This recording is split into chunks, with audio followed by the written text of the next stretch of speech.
Halo sahabat Limiati, pemeriksaan payudara harus secara rutin dilakukan semenjak masa pubertas. Pemeriksaan payudara tidak hanya diperuntukkan kepada wanita saja, tetapi lelaki dewasa juga loh. Saya tunggu sahabat Limiati di ruang konsultasi bersama saya, Dr. Yohana, dokter spesialis bedah, subspesialis bedah onkologi. Halo Sobat PR, ketemu lagi bareng saya Dr. Elvin Gunawan, spesialis kedokteran jiwa di channel Rubik Pikiran Rakyat. Sobat PR boleh ya untuk subscribe di Pikiran Rakyat, lalu cari Rubik Channel. Di situ nanti teman-teman bisa subscribe karena kita akan bahas banyak mengenai isu-isu yang ada di masyarakat. Mungkin Sobat PR bingung fenomena apa, tapi kita akan bahas dan kupas tuntas bersama ahlinya. Hari ini kita akan bahas mengenai kasus-kasus keganasan, penyakit keganasan yang sering ditemui di masyarakat, tapi mungkin kita bingung dan terlambat untuk mencari pertolongan. Sudah hadir di channel Rubik ini Dr. Yohana, beliau seorang spesialis bedah dengan sub atau keahlian di bidang onkologi atau keganasan, tapi kita izinin beliau untuk memperkenalkan diri ya. Silakan Dok. Ya, terima kasih dokter. Halo Sobat PR, saya Dr. Yohana, dokter bedah onkologi kepala dan leher dari Rumah Sakit Umum Pusat Hasan Sadikin dan Rumah Sakit Ibu dan Anak Limiati, Bandung.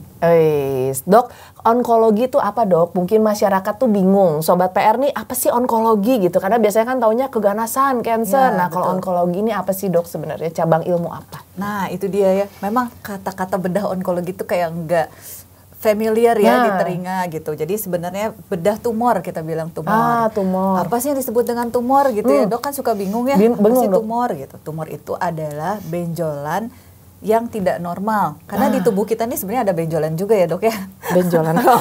Tapi kalau yang normal itu kita nggak bilang tumor. Tapi kalau misalnya ada benjolan yang baru yang bukan seharusnya ada, kita sebut dengan tumor.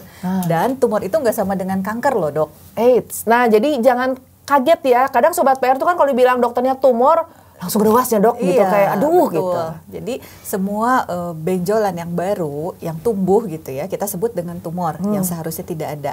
Nah nanti tumor itu ada dua dok, ada yang disebut tumor jinak sama tumor ganas. Tumor jinak tuh apa? Benjolan yang ada di bagian tubuh kita yang seharusnya nggak ada. Dia itu bisa sih bertambah besar, tapi dia tidak punya kemampuan untuk kayak jalan-jalan yang sering disebut dengan udah nyebar kemana-mana gitu ya. Nah itu hanya dipunyai oleh tumor ganas atau kita sebut dengan kanker. Jadi kalau jinak mah dia netep di situ aja gitu ya dok ya. Nah kalau tumor jinak itu pengobatannya gimana? Ya operasi gitu, nggak bisa pakai apa-apa. Kan orang-orang kadang suka takut ya. Aduh ini bisa nggak sih diobatin dulu dok gitu ya. Ku herbal mah ditamplok daun mahnya dok biasanya. Iya betul. Jadi kalau tumor jinak solusinya tuh cuma dioperasi lalu hilang. Tetapi kalau yang namanya tumor ganas atau kanker mungkin kita perlu banyak pengobatannya. Pembedahan itu salah satu lah modalitas atau modalitas terapi ya kita sebut. Salah satu cara pengobatan, tapi harus biasanya suka ditambah ada ekstra-ekstranya gitu. Bisa ditambah dengan yang kita sebut dengan kemoterapi. Mungkin pernah dengar ya Sobat PR itu kalau pasien di kemoterapi gitu ya. Nah itu dia berarti kena kanker. Kemudian bisa juga ditambah terapi penyinaran dan terapi-terapi lainnya. Nah itu pengobatan kanker atau tumor ganas. Jadi banyak ya modalitasnya. Nah, cuman gini dok, di masyarakat ya biasa dok, di Sobat PR nih kadang kalau lagi ngobrol, kalau memang harus biopsi kan biasa ada beberapa langkah yang harus dibiopsi dulu dok. Betul. Jangan diacak-acak, bilih makin parah gitu dok biasanya gitu. Apakah itu hoax? Atau memang itu ada beberapa yang seperti itu dok. Jadi biar Sobat PR nggak takut lagi dok kalau dengar biopsi itu kan biasanya lari-larian menghindar kemana-mana dulu nanti datang udah terlambat misalnya gitu dok. Jadi nih gini biasanya kan gini ya, kalau ada satu benjolan nih kita biasanya kalau ke dokter itu dokter akan melakukan pemeriksaan. Kira-kira kelainannya apa sih gitu. Bentuknya tuh bisa benjolan, tapi sebabnya tuh bisa macam-macam. Misalnya kelainan bawaan atau suatu infeksi yang bisa diobatin tuh pakai obat antibiotik dan sebagainya. Ya, atau TBC ya dok, biasanya di daerah leher ada benjolan. Bentuknya juga benjolan gitu. Tetapi kalau kita sudah mencurigai itu adalah suatu tumor nih. Misalnya apalagi kalau dokter sudah berdasarkan hasil wawancara, kemudian pemeriksaan itu udah mengarah ke tumor ganas lah ya. Nah, kita kan harus mendapatkan bahan ya untuk pemeriksaan sehingga kita bisa memberikan pengobatan yang tepat gitu loh. Nah, jadi itulah yang disebut dengan namanya biopsi, yaitu pengambilan jaringan untuk mengetahui penyebab sakitnya itu apa gitu ya. Betul nggak nih sesuai dengan diagnosis yang ada di poliklinik gitu. Nah, itu memang caranya cuma dengan diambil jaringannya atau si selnya dilihat di bawah mikroskop gitu. Kadang-kadang kan ada yang nanya, dok bisa nggak sih pakai pemeriksaan aja gitu ya, udah misalnya dilakukan pemeriksaan USG. Mungkin perlu pemeriksaan yang lebih canggih gitu untuk difoto gitu lebih dalam. Nah, sayangnya hal tersebut tidak bisa menegakkan diagnosis. Jadi diagnosis atau sakitnya itu apa, itu adalah melalui tindakan yang namanya biopsi tadi. Cuma satu-satunya ya dok ya? Betul. Nah, kadang-kadang kan gitu ya yang ada di mitos di masyarakat, wah ini mah nggak boleh dioprek. Soalnya kalau dioprek itu suka tambah berat. Ya, kalau jadi jalan-jalan cenah dok udah dibuka lubangna. Ya, itu adalah suatu hal yang salah ya. Karena yang sering tuh adalah bahwa masyarakat itu harus tahu apa gunanya tindakan dari biopsi tadi. Jadi itu namanya tindakan biopsi sebagai salah satu cara untuk tahu penyakitnya teh apa gitu supaya bisa diobatin kan. Nah, kalau misalnya kita nggak tahu penyakitnya apa, kita ngobatinnya jadi nggak benar. Nah, yang harus dipahami lagi adalah arti sesudah ada hasil dari biopsi tadi atau hasil pemeriksaan jaringan, pasien itu ya maksudnya yang bersangkutan harus tahu bahwa akan ada tindakan selanjutnya gitu loh. Nah, kadang-kadang kan masyarakat tuh gini dok, jadi udah di biopsi gitu ya, keluar hasilnya rewas gitu ya. Nah, baru udah gitu keliling-keliling kemana-mana cari orang pintar lah, nanti ada saudaranya yang ngejenguk dan sebagainya, sehingga tahapan-tahapan pengobatan yang harus dilalui setelah hasil biopsi itu ada tidak dijalani. Akibatnya apa? Kan sama aja dengan gak diobatin, tentu saja penyakitnya akan berkembang menjadi lebih berat. Nah, pada saat itulah bilangnya, wah ini gara-gara dioprek nih jadi tambah berat gitu. Jadi gak usah takut, tapi harus paham apa sih tujuannya dilakukan biopsi itu, dan harus nanti mengikuti apa ada hasilnya dari biopsi tadi, harus diikuti tahapan-tahapan pengobatannya dengan baik gitu. Sehingga saya sih sebelum biopsi biasanya saya selalu diskusi ya dengan pasien panjang gitu, supaya tidak ada kesalahpahaman itu gitu. Artinya apa sih tujuannya dari biopsi yang dilakukan, kemudian nanti kira-kira bakal diapain nih kalau udah ada hasil biopsinya, apa yang kita harapkan, kemudian kayak apa ya kalau dokter bedah tumor teh gini, kayak mau perang gitu loh dok. Jadi kita tuh udah menyusun strategi ya, betul. Jadi kalau misalnya ini hasilnya begini, nanti akan begini. Kalau hasilnya begini, nanti akan menjalani ini. Setuju nggak? Gitu. Jadi dan namun bisa mah sadayana ngiringnya dok, semuanya ikut ya. Kan kadang kita ngasih edukasi, misalnya nangan mamahnya teh, mamanya papanya. Jol anaknya nggak setuju. Nah kan nanti ngejelasin lagi ke anaknya kan panjang ya doknya. Iya, tapi itu satu kultur yang ada di masyarakat kita yang merupakan keunikan tersendiri ya dok ya. Jadi mungkin kalau di luar negeri itu biasanya nggak ada hubungannya itu sama keluarga. Jadi sama pasiennya aja gitu. Pasiennya ini sakitnya terus jeblek gitu ya langsung gitu kan. Dia bahkan nggak pernah ngasih tahu siapa saudaranya atau apa gitu. Jadi itu suatu hal yang memang unik ya di kita gitu. Kalau di kita kan harus semuanya dilibatkan gitu. Ya bahkan kadang-kadang yang bersangkutan nggak dikasih tahu tuh dok. Bilang gini dok jangan dikasih tahu ya. Billy ambruknya. Nah itu memang ya itu ya unik ya kalau saya bilang. Padahal yang paling berhak tahu itu sebenarnya ada yang bersangkutan karena dia akan menjalani semua tahapan pengobatan. Kan nggak mungkin dibohongin ya dok ya kalau udah harus ngejalanin kemo kan orang juga ngerti ya kalau ini nggak baik-baik aja gitu dok.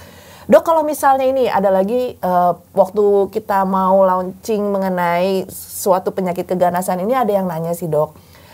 Kalau pengalaman dokter dok, ketika menjalani radio atau menjalankan kemoterapi kan pasien tuh kadang ada efek samping yang membuat menderita. Jadi ada beberapa keluarga yang dok kadang tuh suka kasihan ngelihat dia kayak gitu.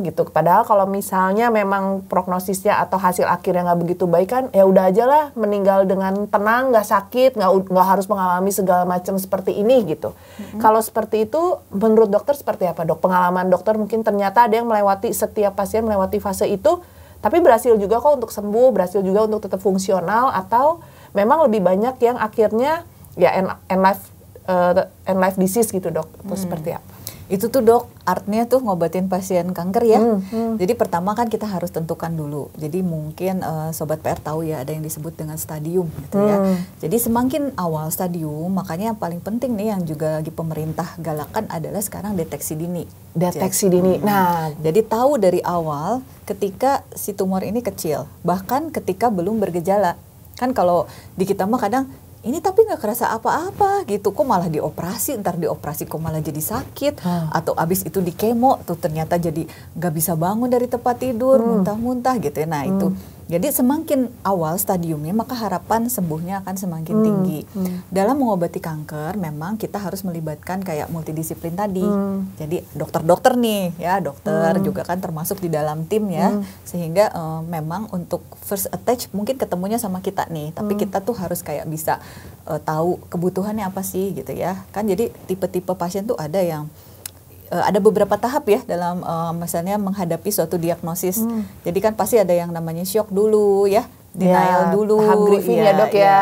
Ya seperti itu ya. Nah kita nanti akan lihat itu kan tergantung dari pribadi masing-masing ya dokter ya. Jadi ada yang strong banget, dia bisa menjalani semuanya gitu.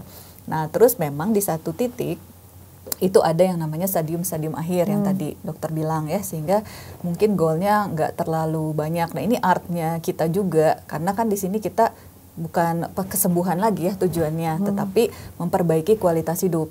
Jadi betul, jadi kita harus mempertimbangkan kita memberikan terapi ini akan lebih banyak manfaatnya atau lebih banyak efek samping. Karena efek samping tuh nggak bisa dihindari ya, seperti kemoterapi kan sering nanya, dok bisa nggak sih nggak rontok rambutnya? Nggak bisa gitu, karena memang dia kerjanya itu membunuh sel kanker ya. Sel kankernya ini kan aktif tumbuh. Sementara di badan kita juga ada sel-sel yang aktif tumbuh seperti sumsum tulang ya, kan berganti sel darah, kemudian rambut semakin hari semakin panjang, lapisan di mulai dari mulut, kemudian lambung sampai usus juga kan berganti-ganti ya dok ya. Nah itu dia akan kena, dia menjadi lebih tipis, lebih sensitif, lebih gampang kena sariawan, lebih mudah diare. Nah tapi biasanya kita akan lihat dan kita dampingi dengan obat-obatan. Jadi kita lihat goalnya dulu ya gitu. Dia adanya di mana nih, di fase mana gitu. Jadi nggak pukul rata ya dok ya. Betul. Misalnya satu penyakit walaupun sama diagnosisnya, misalnya kanker payudara aja ya dok ya, tiap pasien pasti akan beda-beda ya dok approach-nya ya. Oke. Nah dok, kalau tadi dokter bilang ada gejala awal yang mungkin kita nggak tahu dok, ini adalah awalnya dari penyakit yang akan menjadi kanker. Nah biasanya apa sih dok yang Sobat PR nih harus tahu dan waspadai, itu seperti apa sih dok? Nah itu ya, jadi kita memang harus mengenali tubuh kita sendiri nih. Jadi ada yang kita sebut tadi, waspadanya apa aja sih? Pertama ada perubahan dari buang air besar sama buang air kecil. Yang tadi misalnya tadinya setiap hari buang air besar, kok ini terganggu. Kemudian atau kok diare berkepanjangan gitu ya. Jadi harus waspada itu, kalau ada hal-hal tersebut segera periksakan. Jangan langsung minum pencahar ya dok, kan biasanya itu salah satu hal yang disukai masyarakat atau Sobat PR nih, mungkin isu-isu kayak makanan yang melancarkan superfood, sekarang kan lagi hits tuh dok, superfood yang melancarkan pencernaan, padahal isinya di dalamnya ada obat pencahar gitu-gitu dok. Jadi pertama ya gitu, harus kenali hal-hal yang tidak biasa. Terus misalnya tiba-tiba ada perubahan suara misalnya. Ya. Jadi ngebas gitu dok. Suaranya jadi serak gitu ya, nggak sembuh-sembuh. Kenapa nih? Kan harus cari tahu gitu ya. Itu bukan pasti jadi kanker, enggak. Tapi kan kita sebut dengan waspada. Jadi harus kita cari sebabnya sampai kita temukan ya. Maksudnya dokter menemukan bahwa itu bukan disebabkan oleh kanker misalnya gitu ya. Tadi suara berubah, kemudian tadi buang air besar, buang air kecil, lalu suara berubah, lalu apa lagi? Terus batuk nggak sembuh-sembuh. Nah, batuk nggak sembuh-sembuh juga harus dicari. Kenapa tuh batuknya nggak sembuh-sembuh ya? Kadang-kadang kan, kenapa ya alergi gitu kan? Kadang-kadang suka diagnosis sendiri ya dok ya, lewat Google gitu kan. Tadi Google kan keluar ya semuanya. Nah ini. Terus coba deh pakai ini, pakai itu. Nah pokoknya kalau batuk nggak sembuh-sembuh harus diinvestigasi lebih lanjut. Kenapa tuh? Gitu. Kemudian ada benjolan di payudara. Ya, payudara ada benjolan yang nggak biasa. Taunya ada benjolan gimana? Nah, tentu saja Sobat PR harus tahu apa yang disebut dengan sadari. Sadari, pemeriksaan payudara sendiri. Di negara maju itu sebenarnya udah agak ditinggalin dok. Kenapa? Karena sadari itu atau pemeriksaan payudara sendiri itu baru bisa mengenali adanya suatu perubahan kalau Sobat PR memang rajin ya. Jadi mengetahui dari pertama konsistensi payudara saya itu kayak gimana gitu ya. Jadi kelenjar payudara yang normal itu seperti apa. Jadi harus pertama-tama tahu dulu.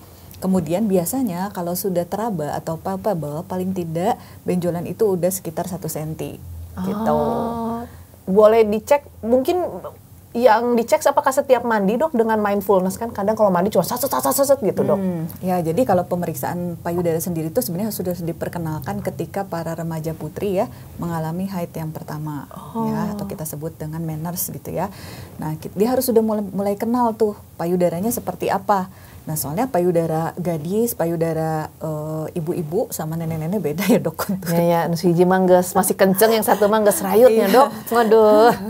Terus timingnya kapan? Timingnya adalah segera sesudah selesai menstruasi. Gitu. Segera setelah selesai menstruasi ya biasanya dok? kan ada yang menstruasi itu 5-7 hari. Jadi kalau dibilangin nih ke Sobat PR atau mungkin masyarakat awamnya dibilangin 7 hari setelah haid pertama suka jadi rumek ya, sih 7 hari itu kumaha gitu ya. Pokoknya mah gini, setiap beres mens, setiap beres mens karena kan periode dari menstruasi sendiri berbeda-beda, tapi tetap dalam range normal ya. Ada yang 5 hari mungkin, ada yang 7 hari, ada yang 10 hari. Nah pokoknya begitu bersih, besoknya harus periksa gitu.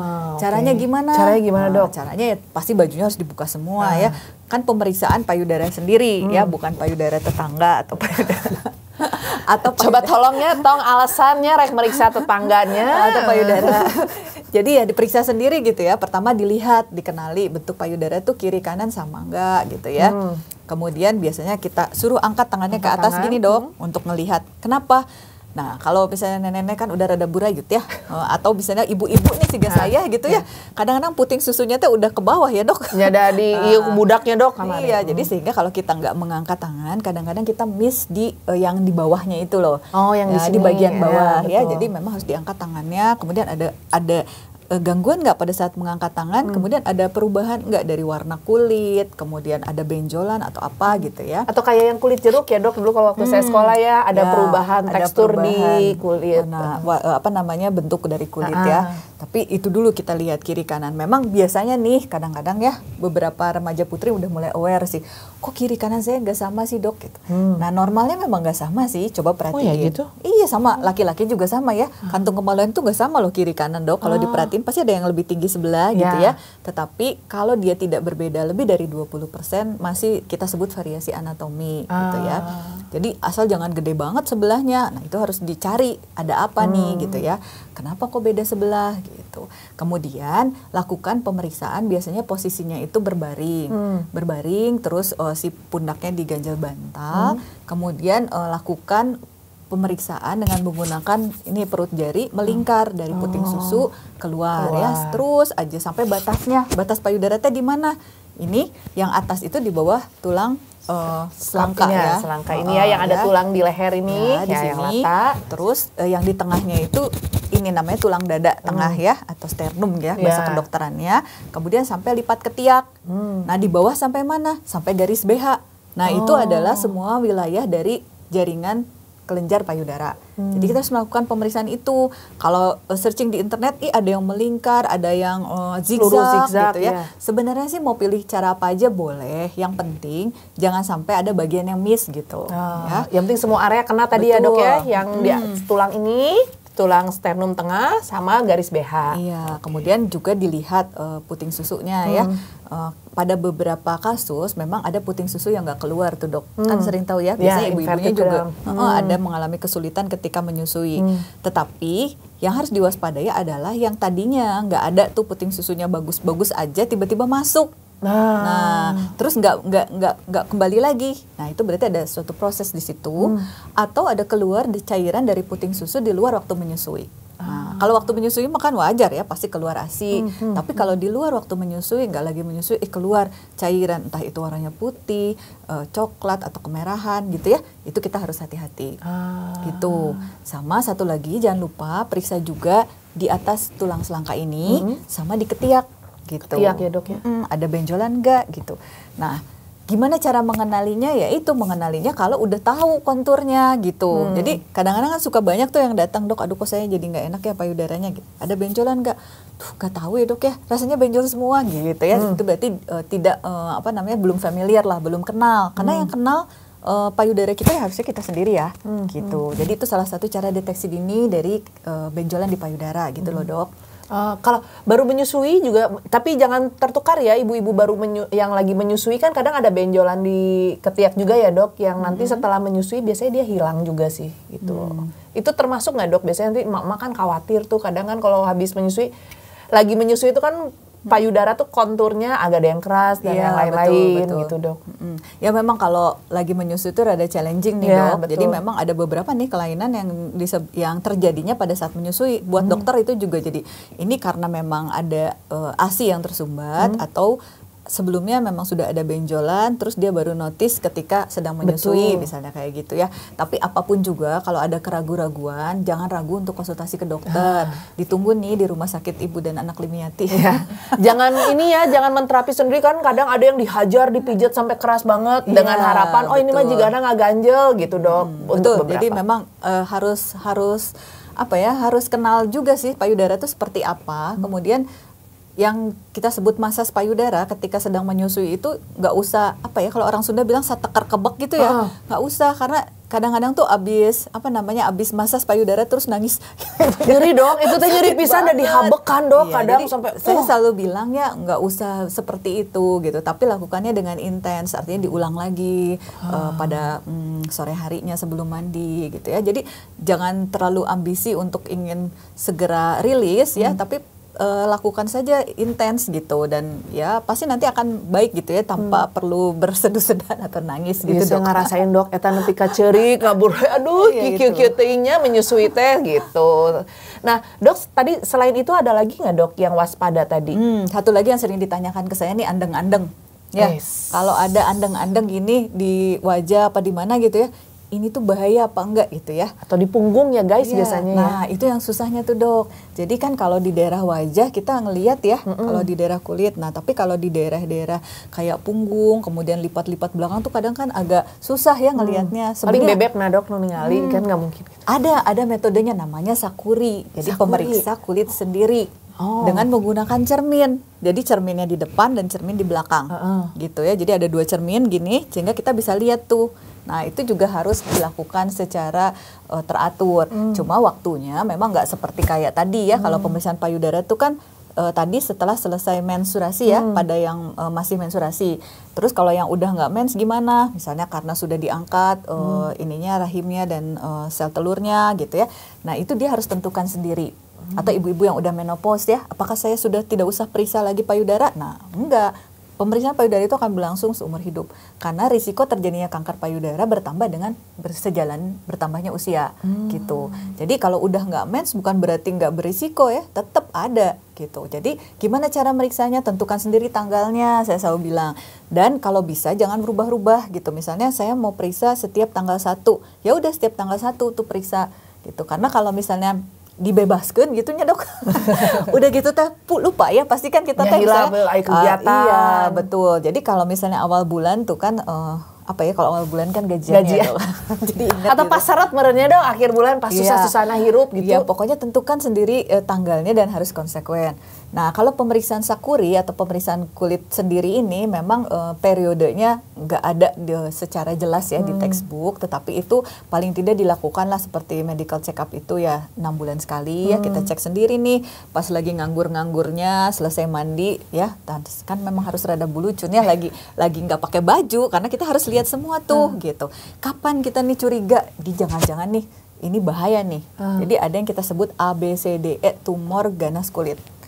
Apalin ya Sobat PR, ABCDE. A-nya tuh asimetri. Jadi si benjolan atau si andeng-andeng itu bentuknya nggak beraturan. Jadi asimetri. Jadi kalau kita lihat ya pakai kaca pembesar atau kan kadang-kadang pakai handphone nya di foto, jebret, terus digedein di zoom, kita lihat bentuknya asimetri gitu ya. Kan kalau yang biasa mah bulatnya doknya. Ya, biasanya kan bulat gitu, bagus asimetri. Terus irregular border tadi. Jadi reregean gitu ya. Atau nggak teratur tepi-tepinya, kita harus hati-hati.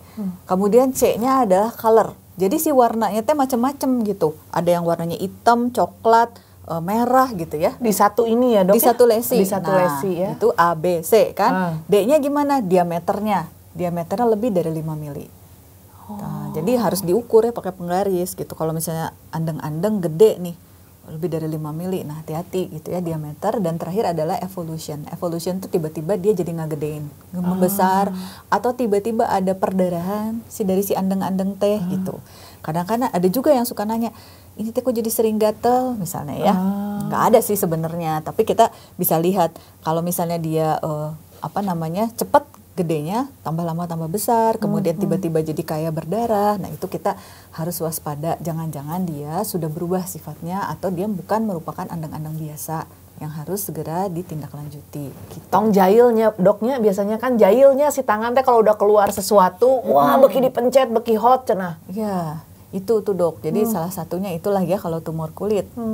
Oke, berarti tadi ya moga-moga Sobat PR tadi udah belajar banyak tuh, ada sadari, ada gejala-gejala tumor atau keganasan lainnya seperti hal-hal yang sebenarnya mungkin tiap hari kita lakukan ya dok, kayak buang air besar, buang air kecil, keharusan mandi, terus meriksa kulit kita sendiri. Kayaknya itu momen yang memang Sobat PR harus lebih aware lagi. Nah, kalau memang mereka merasakan seperti itu, bisa ke siapa sih dok sebenarnya? Mungkin mereka bingung kan, ini ke dokter umum, ke dokter bedah, di depan saya nggak ada onkologi, itu harusnya mereka kemana dok kalau Sobat PR ini? Pertama harus ke dokter umum dulu ya sebenarnya, karena kan garda terdepan mah dokter umum ya. Ya, nanti tongsian ya, mau boga BPJS bisa kan ya dok bisa, ya? Bisa banget. Jadi segera datang konsultasikan ke dokter. Nanti dokter yang bersangkutan, kan tadi saya bilang dok, jadi yang tadi itu namanya waspada. Jadi itu yang harus kita perhatikan, jangan-jangan ada something wrong atau sesuatu yang salah di badan kita. Tapi bukan berarti itu langsung diagnosis kanker ya, enggak gitu. Jadi nanti dokter umum yang akan memilah-milah apakah ini suatu kasusnya disebabkan oleh kelainan apa yang tadi kan infeksi. Kalau infeksi bisa diobatin mungkin ya Sobat PR, tapi kalau misalnya nanti perlu tindakan lebih lanjut, apalagi perlu ekspertis seorang yang lebih ahli seperti konsultan bedah tumor, ya mungkin nanti akan diarahkan oleh dokter umum tersebut ke bedah tumor. Gitu. Jadi jangan takut ya untuk ngecek, lebih baik ekstra ya dok ya. Betul. Daripada kita abai. Kalau bicara keganasan tuh lebih baik extra mile, lebih baik kita worry atau khawatir dengan ada sesuatu di tubuh kita dibandingkan kita kayak iya mah meureun gitunya dok ya, biasanya kan seperti itu. Nah, ada yang mulai cukup banyak dok, pasien-pasien tuh udah mulai notice apa sih yang namanya kanker tiroid dok, karena kan gejala soalnya di dalam kan dok, mereka jarang juga ngecek-ngecek ini, atau misalnya apa sih yang kita harus waspadain, karena ini cukup banyak dok yang sudah mulai ini kayaknya tiroid kayaknya ini kan kalau di netizen mah gitu ya dok, ada hit satu teh wah seru gitu. Nah betul, tapi kan edukasinya mesti tepat ya dok, karena kalau edukasinya cuma 2 detik atau 5 detik itu bukan diagnosis, jadi jangan mendiagnosis diri sendiri. Nah harus gimana sih dok kita waspada, ini kayaknya tiroid saya bermasalah deh gitu. Jadi kita harus kenal ya ada yang namanya tiroid, tapi kalau di masyarakat awam itu dikenalnya dengan kelenjar gondok. Di mana lokasinya? Itu di leher bagian tengah. Gitu ya, di leher bagian tengah, dan khasnya dia tuh kalau kita ngaca si benjolan itu pas lagi kita menelan dia ikut bergerak saat menelan gitu. Nah itu namanya kelenjar gondok atau kelenjar tiroid gitu ya. Benjolan-benjolan di leher itu macam-macam ya dok ya, nggak cuma kelenjar gondok atau tiroid aja. Jadi memang harus dilihat yang khasnya dari kelenjar gondok atau tiroid letaknya di tengah. Kemudian ketika kita menelan dia ikut bergerak saat menelan. Kalau kita masih kayak nggak yakin ya ini bergerak nggak sih saat menelan, minum. Nah, coba minum gitu ya, seperti ini minum. Terus nanti kelihatan dia ketika kita minum dia ikut si benjolannya. Nah itu berarti kelenjar gondok atau tiroid. Nah kelenjar gondok ini kelainannya kan dia tuh kelainannya disebut dengan hormon ya, ada dia punya fungsi mengatur hormon ya betul. Jadi semua benjolan itu harus kita pisahkan dulu. Kelainannya apa nih? Kelainan fungsional ya, artinya memang kelainan hormon. Nah itu yang biasanya bisa diobatin tuh dok, karena dia kan menghasilkan hormon tiroid yang bekerja yang kerjanya tuh adalah mengatur metabolisme tubuh sehari-hari. Jadi kalau misalnya terlalu bersemangat ya, terus kurus padahal makannya banyak gitu ya. Kemudian matanya tuh biasanya melotot. Nah, celong ya, iya ya dok ya, habis. Nah itu biasanya dia mungkin hiper. Jadi karena dia kan ngatur metabolisme tuh, jadi dia itu ekstra kerja, akhirnya karena metabolismenya jadi hebat ya badannya jadi kurus, makannya banyak tapi nggak gemuk-gemuk gitu ya. Salah satunya bukannya jadi bukan jadi namanya, kadang-kadang ada yang suka mensalahgunakan gitu ya supaya kurus nih. Dibuat hipertiroid aja gitu kan. Kan kadang gitu ya kalau ibu-ibu mah aduh minum air aja jadi gemuk, udahlah. Napasnya jadi iya dong. Tapi kan nggak bagus gitu ya kalau hipermetabolik seperti itu, nanti jantungnya juga capek karena kerjanya menjadi lebih berat. Nah itu namanya kelainan hormon yang bisa dilihat dengan pemeriksaan di dalam darah gitu ya. Diambil darahnya, dilihat fungsi hormonnya berlebih atau kurang, itu akan bisa menimbulkan gejala dan ada juga benjolan di leher. Nah kalau hal itu disebabkan yang tadi kelainan metabolik, maka pengobatannya adalah dengan diaturin hormonnya dengan obat. Kudu cek. Jadi jangan sampai self diagnosis deui-nya doknya. Iya, biasanya betul. kan suka jigana ya abi pisan. Nah, langsung aja. Iya benar-benar. Iya kan, langsung aja ngobatin diri sendiri, bari nyari deui di mesin pencarian online kan, kayak di Google. Oh ya pengobatan, beli we sorangan kan dok. Akhirnya tidak sesuai, jadi harus ngecek ya. Terus apa lagi dok? Nah, kalau misalnya setelah diperiksa nih, terus gejala-gejalanya itu biasanya gampang ditanyain ke pasien gitu ya. Dia nggak ada effort untuk menurunkan berat badan, tapi berat badannya tambah turun gitu. Terus ngerasa selalu gelisah. Nah, kita udah mulai curiga, jangan-jangan ini kelebihan nih hormonnya. Udah periksa darah, nah udah diobatin ya. Tapi kalau nanti dari hasil pemeriksaan darah itu dia normal, berarti kelainan bukan disebabkan oleh kelainan hormon. Jadi ada pertumbuhan yang ada di kelenjar gondok tadi. Nah, ini yang harus yang harus diwaspadai nih dok yang ya. gede gitu ya dok ya? Betul, karena gini ya, sebenarnya kelainan dari kelenjar gondok itu pada wanita tuh sering terjadi. Mungkin karena hubungannya sama hormon. Jadi sering kan pasien-pasien juga sering nanya, apa saya sering gondok ya dok ya? Dibikin suami itu gondok hati dok, ya mah dok. Kalau ibu-ibu kan sering gondok gitu ya, jadi gondokan. Tapi enggak, karena dia memang berhubungan sama hormon perempuan ya, estrogen. Jadi perempuan tuh sering ada sebenarnya benjolan di kelenjar gondok itu. Tapi lebih sering jinak atau tidak berbahaya lah sebenarnya gitu ya. Kecuali dia udah gede banget ya, memang pasti nanti akan mengganggu jalan nafas dan sebagainya lah ya, itu baru ditindaklanjuti. Nah, kalau laki-laki begitu ada benjolan, kalau laki-laki jarang gondok ya. Tapi laki-laki nunjukin gondok dok, gondok. Jadi kalau misalnya ada benjolan laki-laki, justru kita harus hati-hati karena takutnya dia ganas.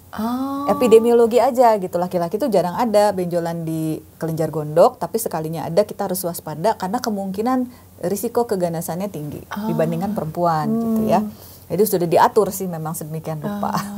Kemudian apalagi nih yang bikin curiga si benjolan di kelenjar gondok ini bahaya?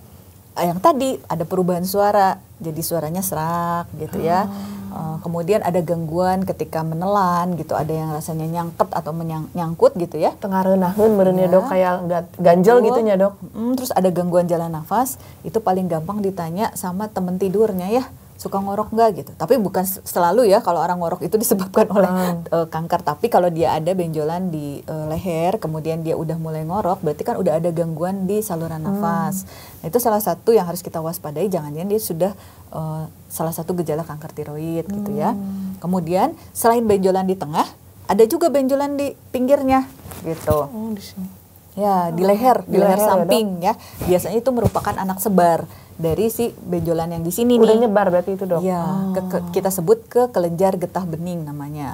Gitu. Jadi kelenjar getah bening itu kan normalnya dipunyai oleh kita.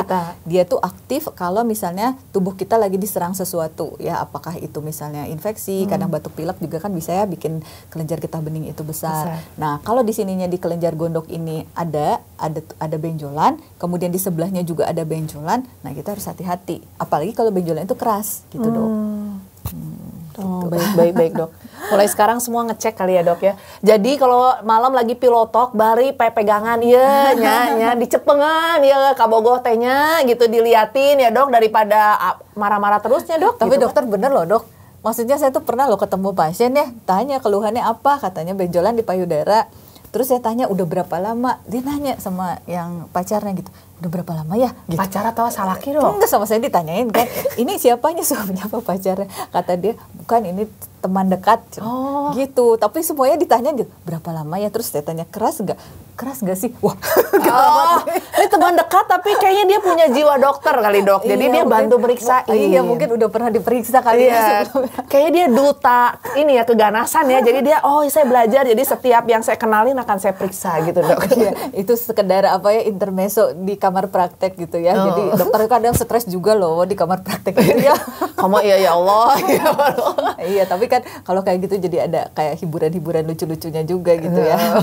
Jadi maksudnya bisa dikenali, maksudnya bisa diketahui oleh teman-teman dekat sih, teman dekat, saudara atau ya suami atau pasangan hidup ya yang biasanya ya sering berinteraksi gitu. Ada ini bisa dikonfirmasi nih ada benjolan misalnya seperti itu gitu dok. Bisa ya, jadi moga-moga bisa bantu saling ngecek ya dok ya, karena misalnya yang kayak tadi kalau di area punggung atau misalnya kita jadi waspada, kenapa ya ngelihat kamu sekarang jadi lebih sering berkemih atau apa, kan kita bisa bantu untuk mengingatkan gitu. Apa nggak dicek aja gitu ya? Ya, kan biasanya, tapi dok ngajak suami teh. Gitu. Abi mah sehat, kamu nawe gitu kan, suka susah dong ngajak lalaki tehnya, susah bener loh pisan. dok, apalagi kita kan dokter-dokter ya. Jadi kalau suami saya bukan dokter nih, jadi kalau misalnya saya gini-gini, ini mah kamu tuh dokter segala aja dicurigai, jangan gitu. Kamu mau overthinking, cenah gitu dok. Saya kalau ngajak suami, hayu atuh nyuk kita medical check up, saya mah sehat, cenah kamu nu kuduna gitu dok. Jadi agak emang makan hati dok kalau ngajak para bebek laki-laki ini ya. Moga-moga nggak di Sobat PR sih, suami saya aja itu mah ya. Nah, nggak kerasa loh dok, hampir setengah jam nih dok. Iya, nggak kerasa ya. Dok, kira-kira ada pesan nggak buat Sobat PR terkait dengan isu keganasan ini, supaya mereka mimpi pun ngebayanginnya Dokter Yohana. Nah, pesan-pesan Dokter Yohana gitu. Nah, kira-kira apa dok? Ya, pokoknya yang tadi diingat ya. Jadi memang sekarang ini salah satu penyakit yang tidak menular yang sedang termasuk tinggi gitu ya, menjadi prioritas juga dari Kementerian Kesehatan adalah penyakit kanker. Ya, karena apa? Penyakit kanker ini juga pengobatannya sangat mahal nih. Jadi menghabiskan uang negara yang cukup besar gitu ya, sehingga menjadi perhatian juga dari pemerintah. Padahal pembiayaan ataupun ya tadi ya segala macam pengobatan yang maha berat itu bisa sebenarnya dikurangi dengan cara melakukan deteksi dini. Sehingga memang kita harus melakukan tadi, selain yang waspadai tadi, melakukan medical check up. Nah, itu memang belum itu tadi dokter bilang ya, jadi belum merupakan budaya di masyarakat kita, tapi sebenarnya kita harus mengenali faktor-faktor resiko yang ada di diri kita, kemudian lakukan medical check up. Karena kadang-kadang pemeriksaan kita itu belum pemeriksaan sehari-hari, atau apabila tadi gejala-gejala tadi sudah ada kan mungkin sudah pada tahap yang lebih lanjut ya. Jadi jangan menunggu sampai itu muncul, lakukan pemeriksaan medical check up secara berkala. Di beberapa rumah sakit sekarang sudah ada sih ya yang namanya unit medical check up. Jadi nanti di situ ketemu dokter, kemudian kita mengisi tentang riwayat kesehatan, dan ada beberapa pemeriksaan yang harus dilakukan, pemeriksaan penunjang yang harus dilakukan untuk bisa menemukan kasus-kasus keganasan pada tahap yang lebih dini. Karena apabila udah misalnya ketemunya pada yang stadium dini ya, selain angka kesembuhannya juga tinggi, pembiayaannya juga menjadi lebih rendah, kemudian juga pengobatannya tidak terlalu berat ya untuk pasien, tidak seberat apabila misalnya sudah berada pada stadium lanjut. Dan mungkin Sobat PR juga harus mulai aware dengan keganasan ini, karena memang bukan hanya direct cost ya dok ya, tapi kan biaya indirectnya banyak ya dok. Untuk caregiver yang mendampingi, mereka juga mungkin menderita dan merasa tidak nyaman melihat orang yang terkasihi itu sakit, belum lagi biaya ngantar ya dok, udah gitu biaya-biaya lain yang mungkin tidak bisa dinilai dengan uang, tapi itu menjadi beban secara emosional dan jadi burden buat caregiver, buat pasien dan orang-orang sekitarnya. Gitu. Jadi moga-moga materi hari ini tidak membuat Sobat PR takut untuk berobat, untuk memeriksa diri sendiri dan mencari pertolongan sedini mungkin, tapi justru malah membuat Sobat PR lebih aware dan mau untuk mengambil langkah lebih buat mencintai diri sendiri. Gitu. Sampai ketemu lagi. Terima kasih. Dadah.